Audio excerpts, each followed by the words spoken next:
Welcome, everybody. I'm sure everybody knows this is a discussion about a wonderful thing called Fuse. And there's two of us here to talk about it. Neville, who you might be able to see in the postage stamp picture. Neville, who is the, let's say, author of this amazing piece of work. And my name's Adrian Shaughnessy, and together we're going to really dig into Fuse, its history, and its importance, because that's one of the things that I feel very strongly about. So let's get started. There it is, Fuse. I suppose the first thing to really think about with Fuse is that the very first edition appeared, there was 20 in total. The very first edition appeared in 1991. So we're talking pretty much ancient history. And there you see it. There's an example of the cardboard box that it came in. And really, it was an extraordinary undertaking. For many of us, when Fuse appeared, there was a sense of a new terrain opening up. And the two explorers who took us into this terrain, Neville, who's with us obviously, and a man called John Wozencroft, who we're both hoping is somewhere in the webinar today. They took ownership of this new digital landscape, and the reports they sent back from their explanations were housed in these really lovely little cardboard boxes that you see here, which I think, Neville, I'm right in saying, was the box itself was designed by Eric Spiekermann. Yep, absolutely. And Neville designed the labels. And they came with a poster and a floppy disk, that ancient relic from the digital past. But these boxes, the 20 of them, they were prophetic. They were controversial, and to some, they were even threatening. Design critics whipped out their best invectives, and like anything new and disruptive, Brody and Wozencroft acquired their detractors, as well as their admirers. And it's not hard to see why there was opposition to Fuse and why it antagonized traditional typo traditionalists. The first thing it did was it showed that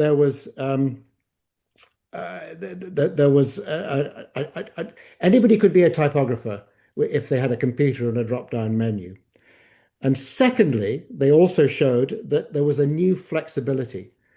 There was a new way of making type. And Eric Spiekermann, who just been mentioned, Eric referred, in talking about Neville's work, said it was now possible to paint with type. And here's three examples. I'm going to show you three quick examples here, which Neville's going to go into more detail shortly in a minute or two. But this is Gerard Unger's typeface called Decoder. Next, we've got, I think this is Fuel, design group Fuel, and their tape type. Is it painting? Well, I don't know, but it's handmade typography in a very expressive manner. And then Neville's own typeface, State, which I think really is what Eric Spiekermann was talking about, this kind of incredibly painterly approach. So this antagonized a lot of people. A lot of people felt this was not typography, this was something different. There were 20 editions of Fuse, and there we see them in all their loveliness, all 20 editions. And they derived their power to shock from the attempts by Brody and his many collaborators to coerce the new tools, the hardware, the software, keyboards, output systems, into making statements that had been difficult, often impossible to achieve conventionally, and which delivered a body blow to typographic orthodoxy. Some of the work was raw and unpolished, but it was a moment of digital transubstantiation when the users achieved mastery of the tools and conjured up statements and visual expression that can be compared with other peak moments in typographic history. I think Fuse is that important. I think it was a peak moment in the development of a new typography through digital means. As well as the typefaces, there was John Wozencroft's text. He wrote extensively on all sorts of subjects. Today, it often reads like science fiction, but he was amazingly prescient, and there were things he was writing about back in the 90s that we're all obsessed with now. the impact of information technology, surveillance, propaganda, genetics, and the internet. And he even wrote about druids. There was a reason for that because he was looking at the whole question of symbols. And quite a few of the typefaces in Fuel were codes. There was codes and symbols and ciphers. This is M & Co's What the Hell? Is it a typeface? Yeah, well, maybe. Neville will explain later. Next is Explicit FM's Synesthesis. Again, is that typeface? Is that a typeface? Well, it's a code. And then David Crow's Creation 6. So you can see how the Fuse project was really pushing the boundaries of what was possible and feasible within typographic conventions. Others showed what happened. Other typefaces showed what happens when you push legibility to the extremes. This is Neville's typeface called Crash. Really just taking type to the absolute limits. Margaret Calvert's A26. And what's super interesting about this is there's Margaret Calvert, the designer of the typography of our road signage. She designed typefaces that could be read at 70 miles an hour in the rain. And here she is doing the opposite, experimenting with readability, experimenting with typographic forms. And then one more, we've got Paul Sykes' Box. Again, just pushing legibility as far as you can take it. And I think that was, again, something that Fuse used to break a lot of ground. Some of the typefaces actually became, although they were purely experimental, some of them became working fonts. This is Cornell Windland's Moonbase Alpha. And I think somewhere in Fuse, John Wozencraft says it was impossible to do a flyer in the 90s that didn't use Moonbase Alpha. And then one more, we've got Jeffrey Creedy's Lush US. Again, a font that you can buy and use. So it wasn't all experimentation. Some of these experiments went into commercial use. And before I hand over to Neville, I just want to just touch on one last subject, and this is the extreme end of Fuse. This is type as abstraction, type as it's not about semantics, it's not about language in the conventional sense, but it's about feeling, it's about sensation, and also, let's be frank about it, it's about mystery. And so this is a wonderful example by Phil Bicker. It's called Illiterate. Tobias Frere-Jones' Fibonacci sequence. Again, is it typography? Is it pure abstraction? That's a conversation for another day. And my last point I want to make before I hand over to Neville is this is my favorite piece of work in all of Fuse. This is a designer called Jason Bailey, and his mother had very severe multiple sclerosis, MS. And so he devised, as a kind of homage to her, I think, he devised nearly said typeface, but he devised, let's call it a typeface. He devised a typeface that paid homage to her inability to write. And I find it absolutely beautiful. And it kind of makes the point that it's about feeling and sentiment rather than semantics and legibility. So I hope that gives you a kind of fast track spin through Fuse. I'm going to hand over to Neville now, who's going to go into a little bit more depth. And we want to try and get to a point where we can take questions. I think you can be putting questions into the feed them in anyway, and we'll try at the end for the last 15 minutes or so, we'll try and answer them. So Neville, over to you. Thank you, Adrian. Yeah, job done. I think we can stop now. Not quite. And just to let everyone know watching, I'm going to talk for around a half hour. And then we're going to open up for questions that hopefully you'll all be putting into the chat. Some of these we'll respond to directly, some we may respond to afterwards. and some we might be able to take on board as part of a kind of Q&A session after I've walked through Fuse. And just to let you know again, this is being recorded and should be available at some point. Yeah, it will be. It will be. There's a question about from Priyanka about will these slides be shared?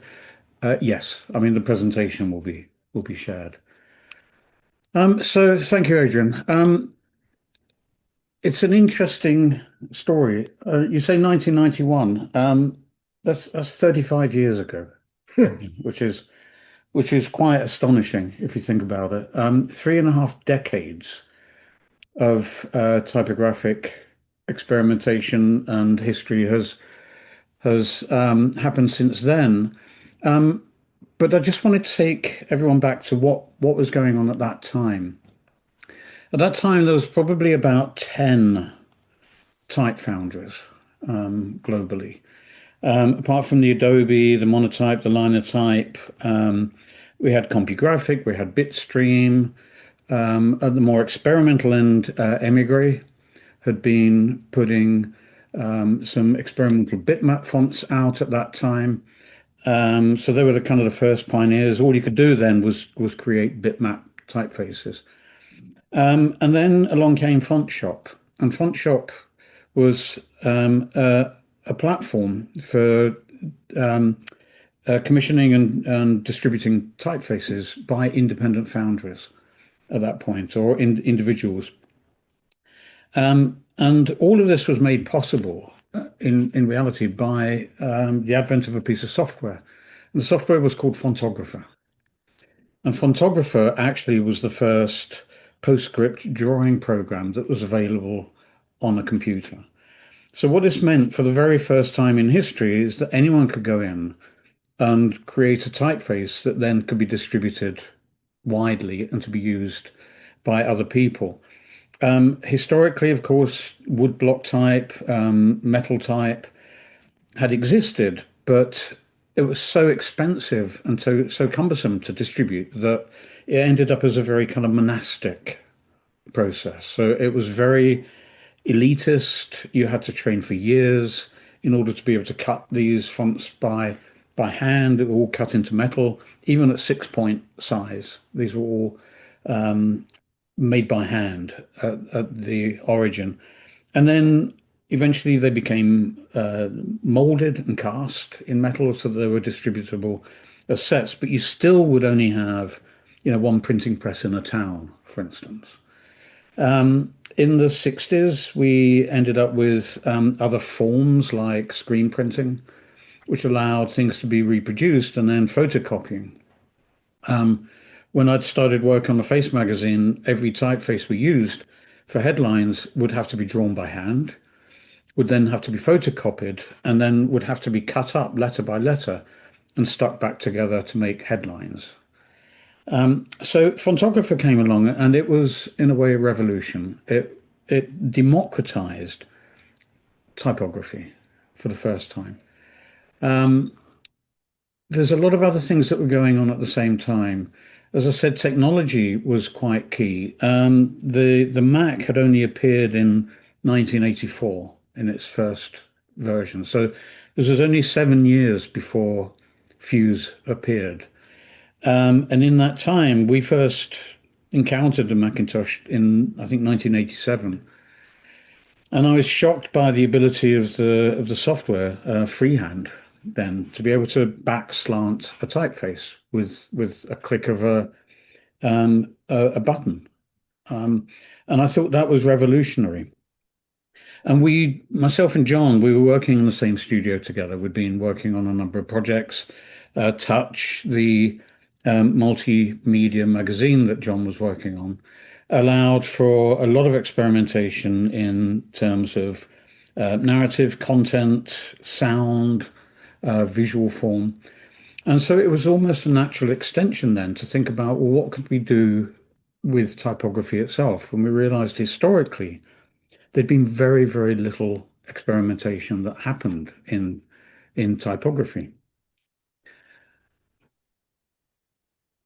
we have to pivot back to the other stream of impact and influence that was going on. Um, Fuse is solely focused on typographic language and the development of typography.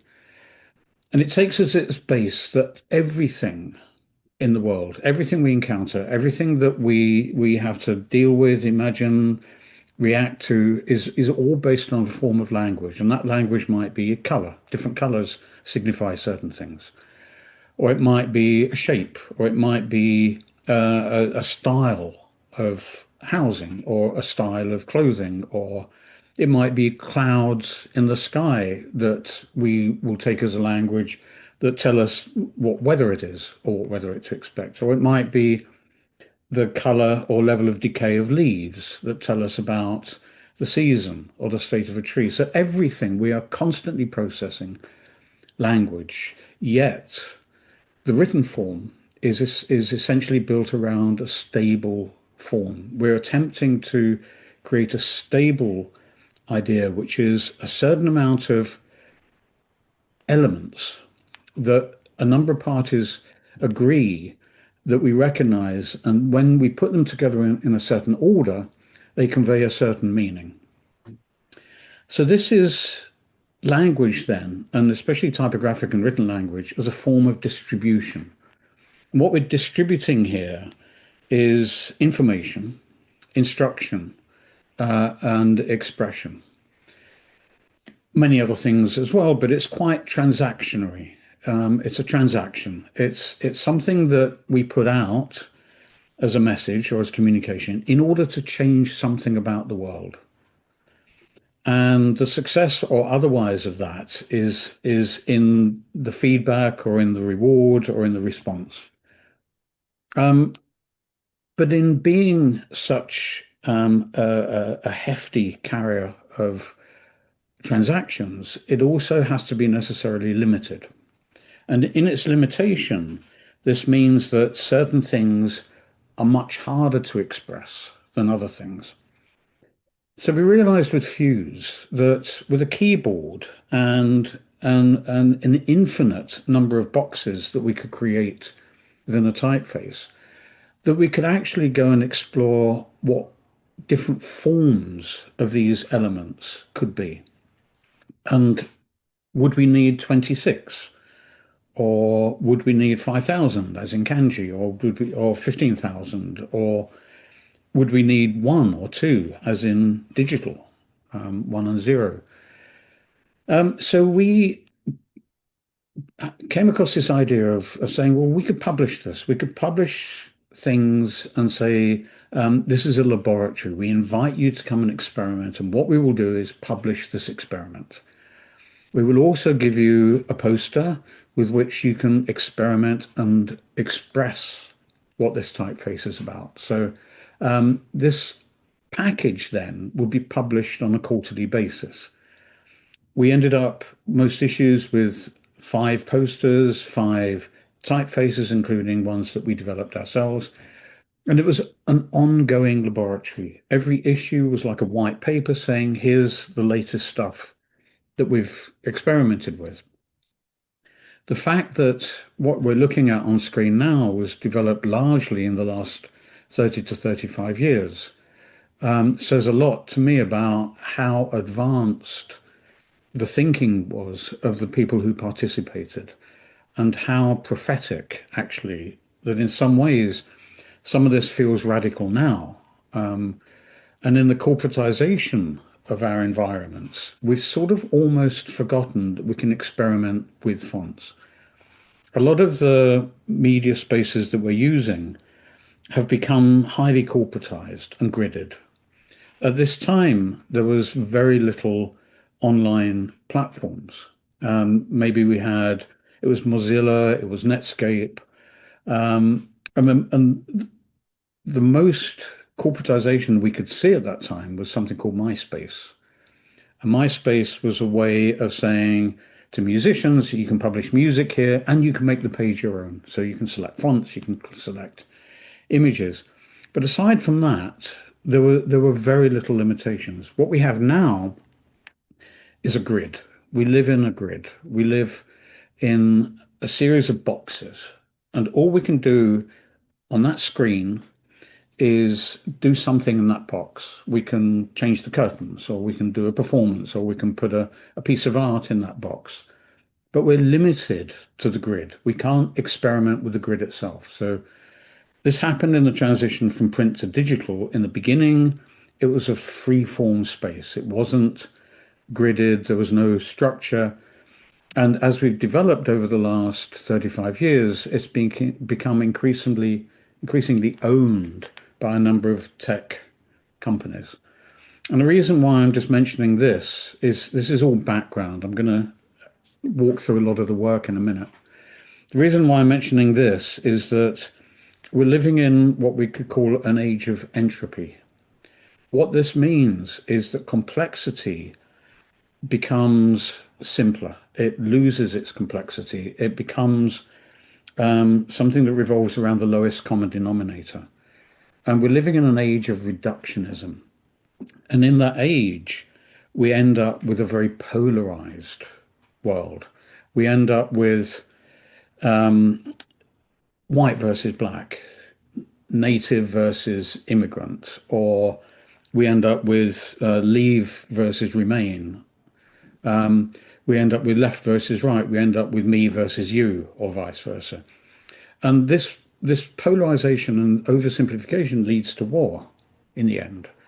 It simply becomes me versus you, and there's no nuance in between. There's no grayness. There's no discussion. There's no allowing for anyone else or anyone else's point of view. So this is amplified by algorithms, and we're living in these kind of magnified, amplified rooms. We don't even see the walls anymore, but these are hemmed in rooms, and it's very, very difficult to step out. This is a problem. So part of the reason why we're sharing Fuse today is to say that we still need to think about how we can take control back on our communication spaces. How can we make them more fluid? Again, coming back to Eric Spiekerman's idea about painting with type or painting with typography. How can we embrace, again, this idea of difference or change or something that we maybe disagree with, but we're happy to look at? Or how do we embrace failure as well as success? How do we create spaces that embrace mutation? Without mutation, we don't evolve. And currently, the world we're living in is opposed to difference. And the reason for that is because you cannot distribute an idea or a product globally if you have to change that every time you meet a new society or community or population or individual. So what you have to do is you have to bring everyone into your language, your set of codes. Starbucks can't create completely different menus in every one of its Starbucks around the world. It has to make people align with their language. So what it does is it adopts and adapts and appropriates little bits of culture from society and from tribes and from individuals as a way of coming over as authentic. So what Fuse did was it broke that entropy. It embraced questions. It embraced the idea of challenging. And in the end, as we all know, it's not only language, but communication is a contract. It's we've agreed this is the way we share things. This is our set of references. This is our set of signs. Everything is a condensation symbol. A condensation symbol is something particularly engaged with by corporate and commercial entities, and it means like I'm loving it, or the swoosh, or me too, or MAGA. All of these are condensation symbols, and they wrap up incredibly complex ideas into a badge that you can wear. Fuse was about breaking that.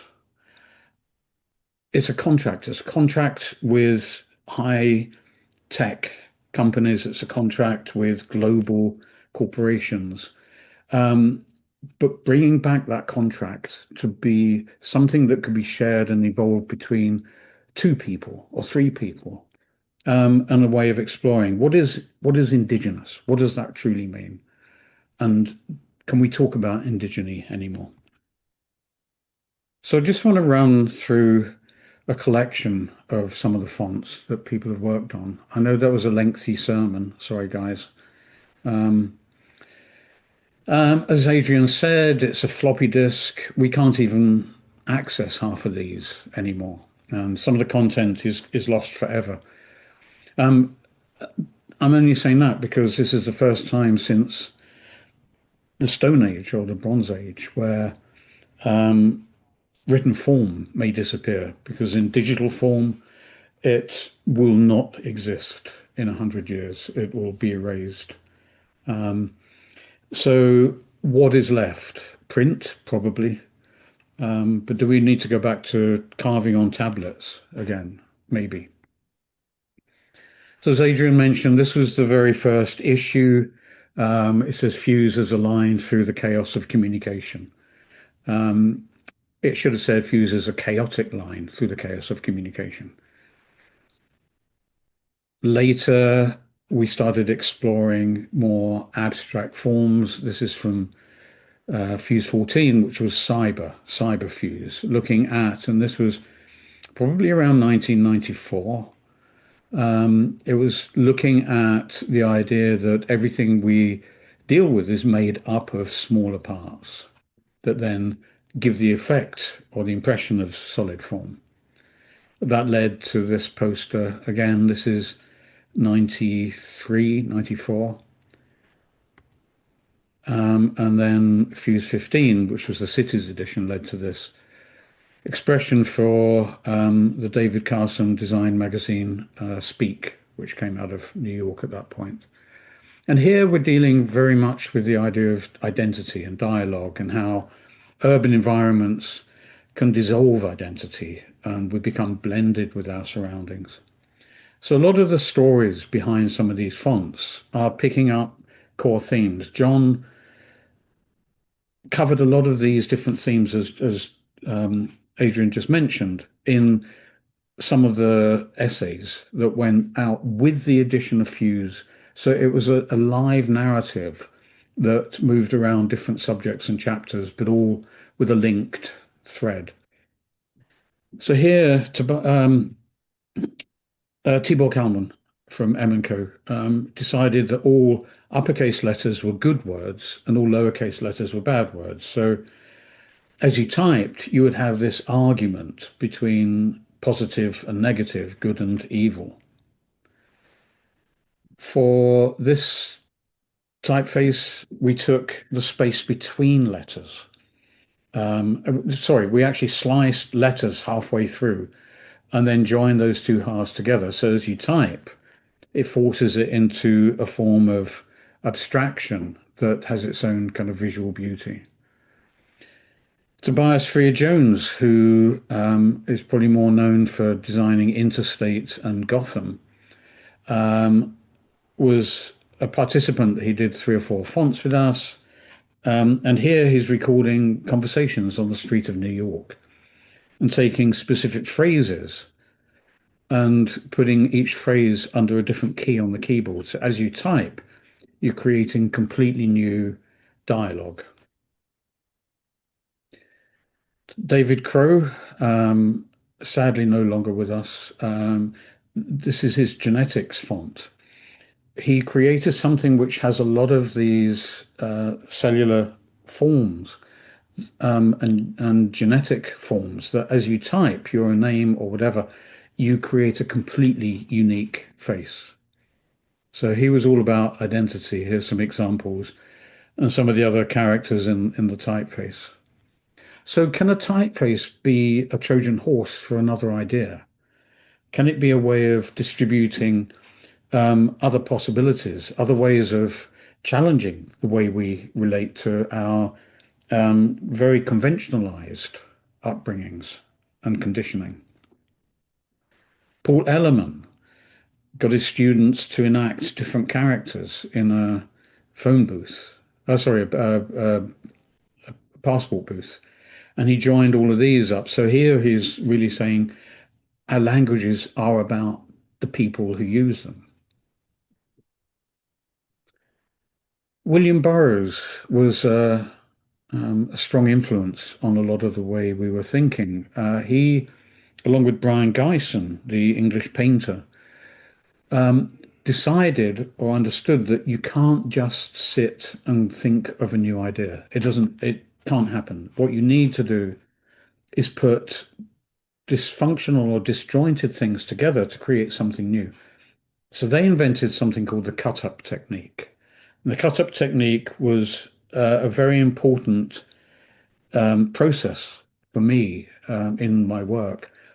What Burroughs did was he would slice a book vertically down the middle of each page and join two halves together at random. And then, as a professional author, he would then seam those two halves together to create a completely new meaning. So, The Soft Machine, for instance, one of his books, is almost entirely created using the cut-up technique.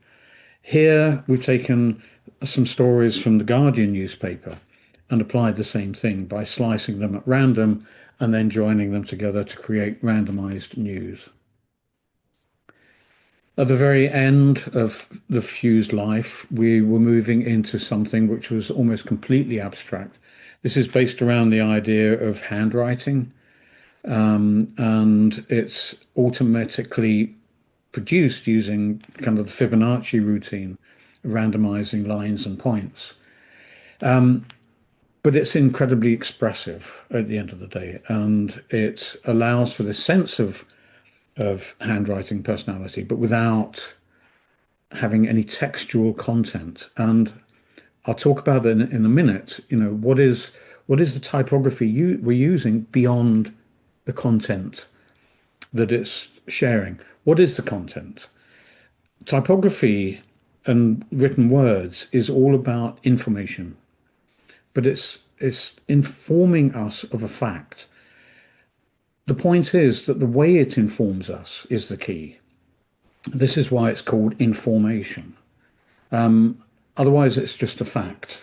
But the fact has to be contextualized. So the way we're informed about anything is the key. So what we've done with Fuse quite often is abstract and remove the content.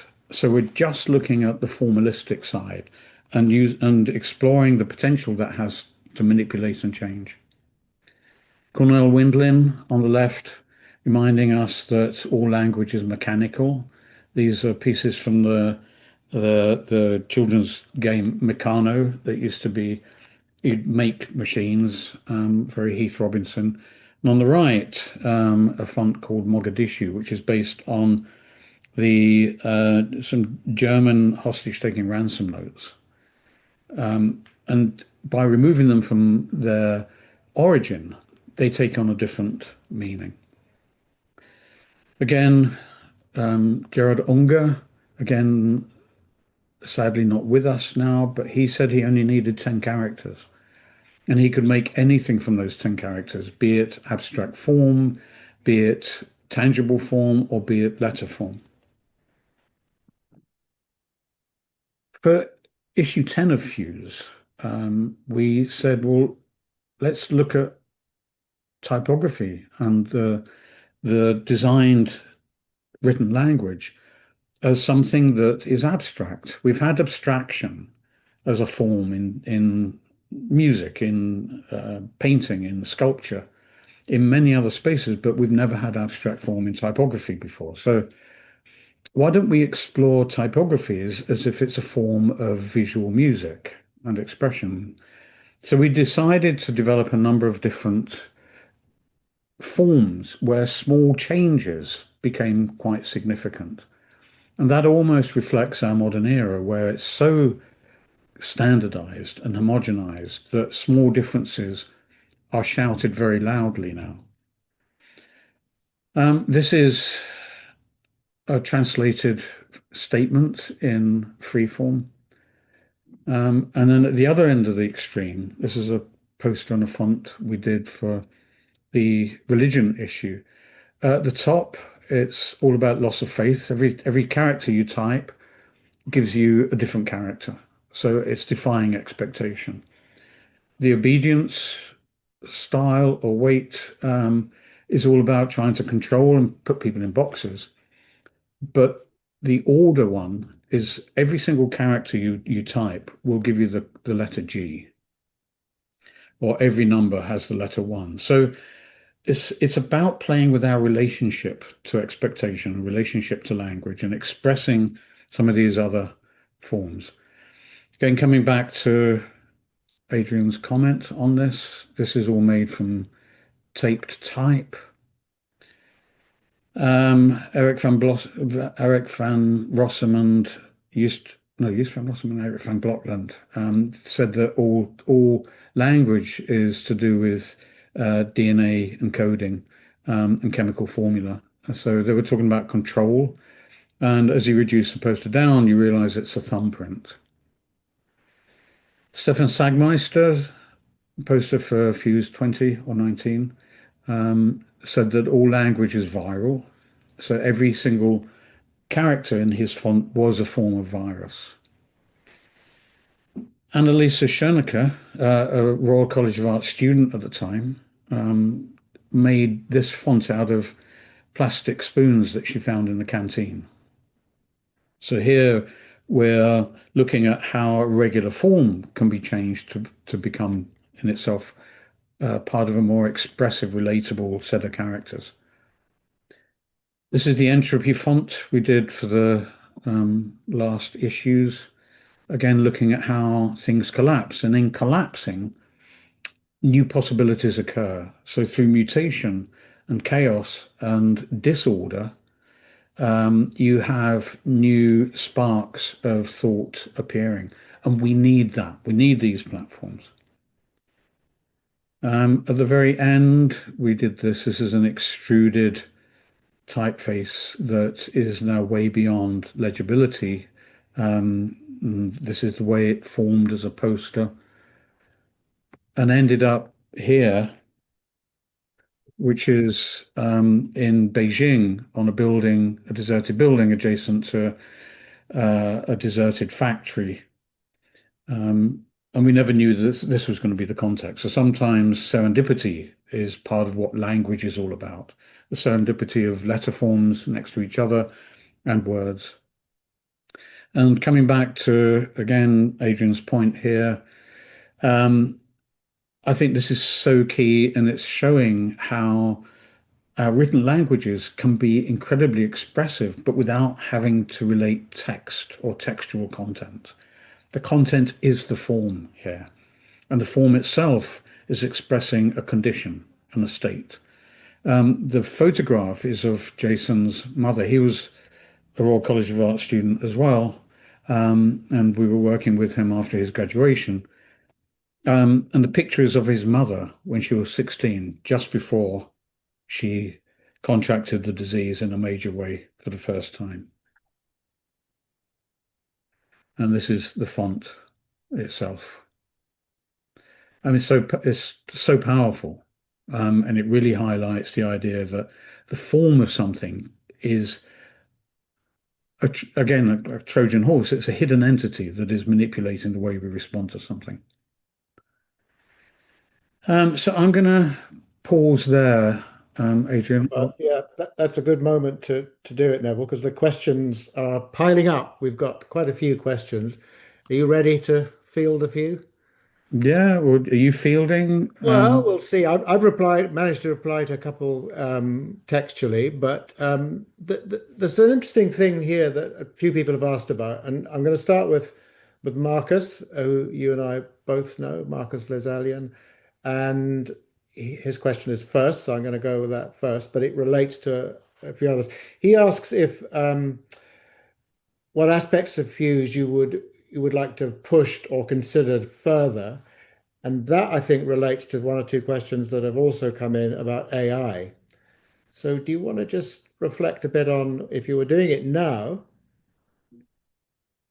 what would you do, and what role would AI perhaps play Um, or not play? well, the interesting thing is we know that companies like Monotype are trying to bring AI in to actually design and build typefaces.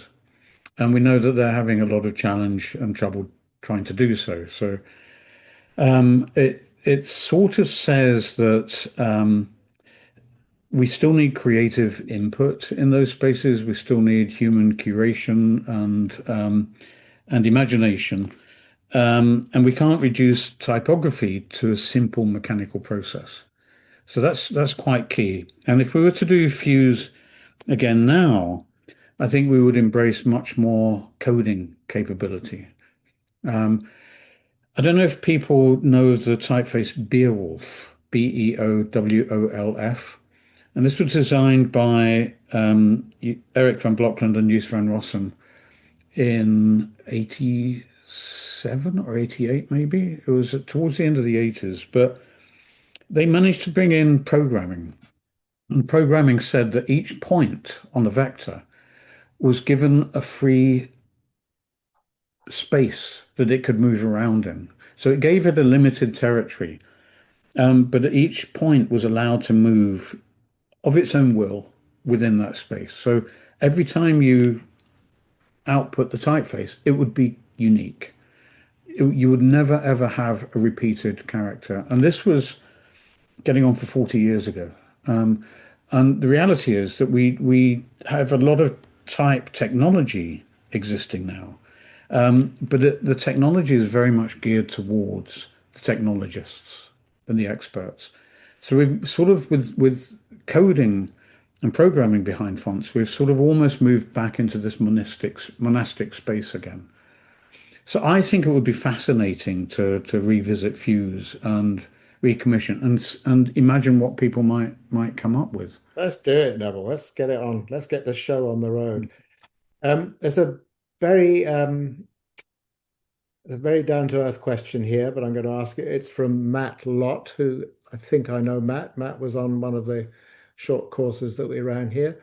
And he asks, what is I said it's a very practical question. What is the best font for font creation? What is the best font making software? Um, What do you use as a good start? these days we use glyphs or RoboFont. But glyphs seems to be the most flexible. You can add different lines of code to it to do different things. And it's pretty much what most of the industry is using now. Yeah, So that's GLYPHS. good. I'm just flicking through the questions. An anonymous attendee's asking, "Where's Wazzy?" But you don't have to answer that. Did John ask that? Yeah, probably. Um, Let me see. What have we got here? Yeah, this is interesting. This is Anthony. To what extent did Fuse play a part in your design career when developing more coherent outcomes for clients? And I think that's a really interesting question because here you are in this immersed and very early on, you started to experiment with this really radical experiments as we've seen. What part did that play in then developing a conventional, if adventurous, design practice? Um, In a way, it's what's the point of all this? that's two questions. They're related, I think you'll find. No, that's two questions. Now go on then. Um, it was a parallel process for us as a studio. We'd always been experimenting historically for doing record covers, which is where I developed as a designer. It was always about image making. It wasn't about typography. Typography was always the afterthought in those early days of record cover design.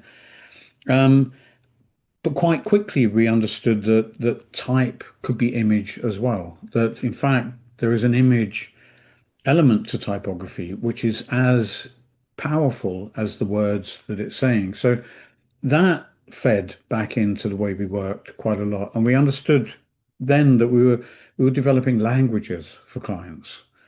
not a monolithic logo, and then everything was subservient to that. We were trying to create more fluid languages that allowed clients and other people to express themselves through a voice that was quite familiar.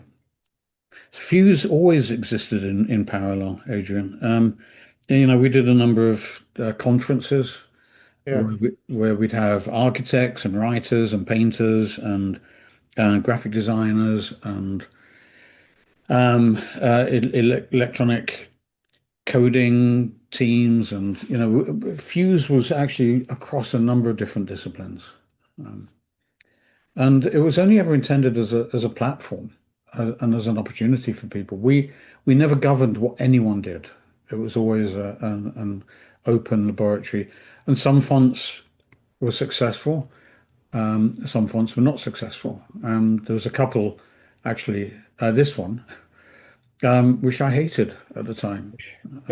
I thought it was a big mistake. Yeah. And this is Barry Deck. And what I hadn't realized was that this particular font was the starting point for grunge Mhm. typography. Yeah. Well, he's famous for his grunge typography, isn't he? Yeah, and this is the But first. yeah, I agree with you. I find it really amateurish and just uninspiring. It doesn't work as experimental. It doesn't work as conventional linguistic based type. I mean, it's terrible, but really. Hello, but Barry. I hope you're not listening.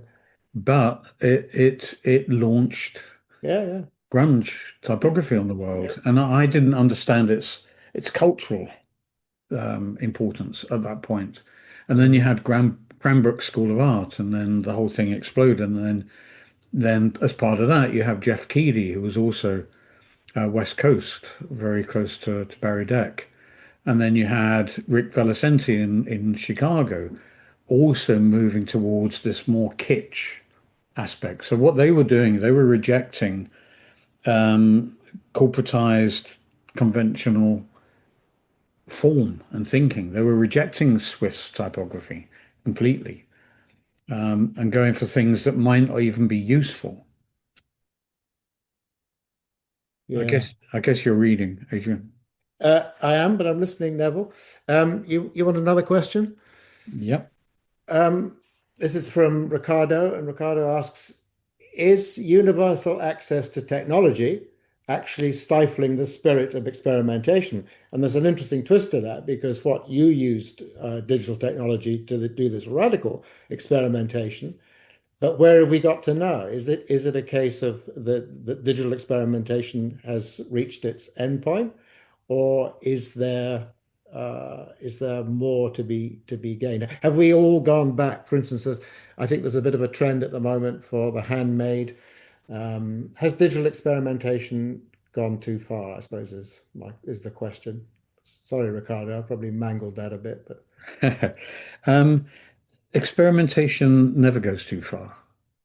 And every moment in our societies needs an experimental approach and needs to be challenged. So we need to keep these experimental platforms ongoing. We can't say, excuse me, we can't say, oh, we've reached the logical endpoint on this, so let's stop. We've reached a certain point, but then we have to renew, and then we have to experiment again, and then we have to keep pushing. I think that there's been a bit of a lost opportunity with access to digital coding and developing. It's not been very democratized. As I said, I think we've gone back to that place where it's a bit more monastic. It's a highly paid specialism again. And so we're removing that capability from most people. And every now and then you get like the Raspberry Pi, like the small computer. We get a breakthrough that then, or the Sinclair or the Commodore. We have these bits of technology which are breakthroughs that democratize everything, and then they evolve to a point where they exclude everyone again. So these cycles will keep happening. And you pointed out that people want to be doing limited edition or handmade things again. And I think that's coming up. That we've seen this in the last 15 years odd. When I joined the RCA, I remember that year, the graduating year then, nearly all of them wanted to make single edition handmade books that would sit in a little glass case. So it was getting towards the precious object. Um, and in a way, social media is a series of precious objects. We can't interact with them. We can comment, but they are in sealed boxes again. So the question is constant. How do we break out of this? How do we re-engage adventure and risk? And maybe it's in print right now. The revolutionary act of print. Um, Again, I'm just overwhelmed by the questions. We have so many. Um, there's a couple here and I've got something I want to ask you, which well, I hope we've got time for. But could a typeface be this is from Amale. Could a typeface be designed specifically to resist surveillance or machine reading while remaining readable to humans? There have been some experiments, haven't there, in making typefaces that can't be read. Yeah, I mean, I think Did any of the Fuse? I mean, I suppose quite a few of the Fuse typefaces did do that. They did. we're dealing with that all the time, aren't we? We're dealing with this with the, are you a human Yeah, capture. button that we have to click when we're going into a huge amount of websites now, and Yeah, spot a motorcycle identify a motorcycle in as many of these frames that they exist. yeah, Um, the human brain is capable of gestalt thinking. It's capable of joining bits of information together to form a picture. Um, that will happen with AI. That's inevitable. But yeah, right now, it could never look at this and be able to identify any letter forms within there. This is Vaughan Oliver's random circular selections from overlapping sounds and that scripts. would fox a surveillance camera, wouldn't it? Hmm? I said that would fox a surveillance camera. Yeah, yeah, Yeah, yeah, absolutely. And that, yeah, a number of people were looking at this. And then again, we would know what road signs these relate to in Margaret's work. Would AI or technology be able to spot that? I'm not sure who asked the question, but maybe they should go and do that. yeah, No, the point of all of this is there's a lot of technology available to create experimental outputs and languages. So let's all embrace them. yeah. I see that well-known troublemaker Sheena Calvert has put a comment in. It's not a question, but actually there's some really. She says, "I have all the Fuse fonts and attended the 1995 conference in Berlin. The Wow. subject is still exciting to me after all these years. Technologies were new, and I took the Fuse fonts to be a critique of everything from politics to technology to how language is a control system, as mentioned. Given that we're now at a time when AI is the new challenge, I wonder whether you think anything of this level nuance and complexity as well as provocation is possible within AI in collaboration with human beings." So she has actually embedded a question in there, and I think that's interesting. I totally get what she's saying, that it's that you can use typography to be a disruptive element. There's no question about that. People get offended by and it goes back to the early days of which I began my little introduction with, this idea that people were offended by this. People were threatened. They felt threatened by it. And I think that's something that there's absolutely a place in the world for. So I wonder how you see it now, 30 odd years later.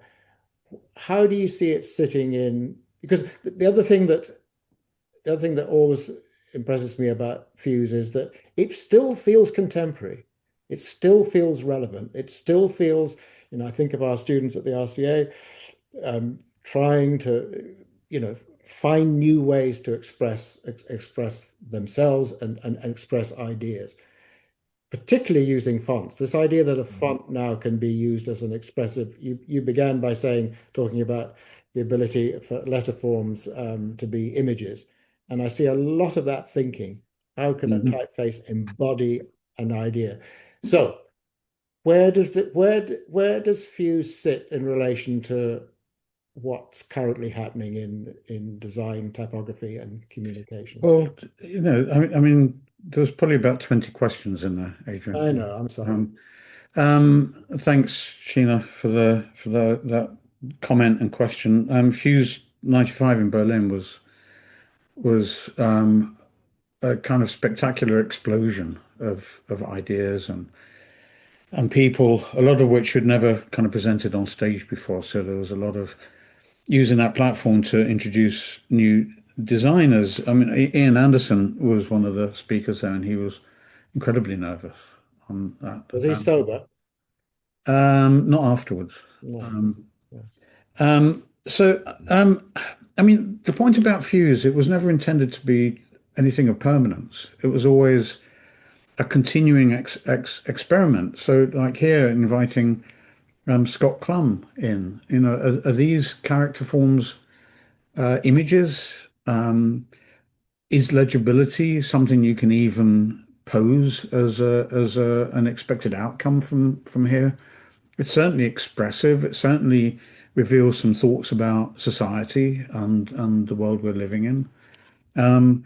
Just as here with Teal, Triggs, and Sean Brooks' Pussy Galore font, looking at taking stereotypical cliches about women and reducing them to condensation symbols and bringing that together to give a sense of this environment that we're living in.